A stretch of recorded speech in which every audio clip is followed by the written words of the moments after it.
Yeah, so Saudi Arabia, as I mentioned, it was one of those tribes, one tribe amongst many in the Middle East that used to fight each other. And the original Saud leader, he had a vision, he wanted power. And when the British came knocking, because they wanted to make links with the tribes in order to get to India, he was the first to reach out to them. And the reason why it was is he wanted the British to arm him so he could fight the other tribes again to power. And he was quite ruthless in what he did.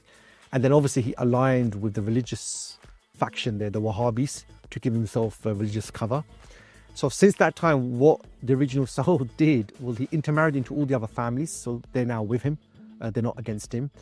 And once oil was found, they were sorted. Before oil, they were still worried the other tribes could fight them. Once oil was found and oil was developed, they became very rich. It became their personal wealth. So what you find was during the Cold War, all of these countries in the Middle East, they were on the Western side.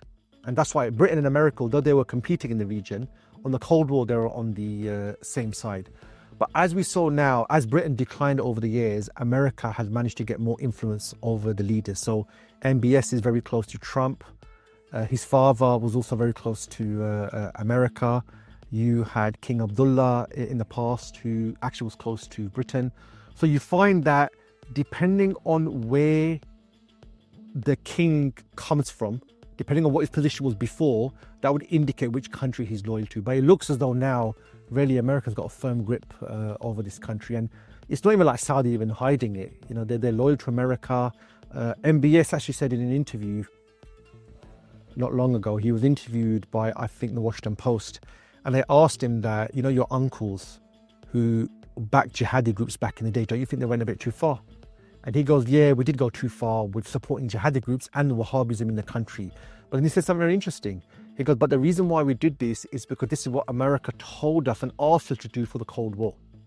Meaning the reason why we built mosques around the world, meaning the reason why we supported jihadi groups, because this was America's Cold War strategy to deal with communism. So that's a good example of agent. You're implementing a foreign power's agenda. You're part of them implementing that agenda. So yeah, Saudi, despite having the most strategic resource in the world, despite having the capabilities to build anything with the wealth they've got, what you find is the Saud family just want a throne. And if that throne means we have to work with America, they're prepared to do that.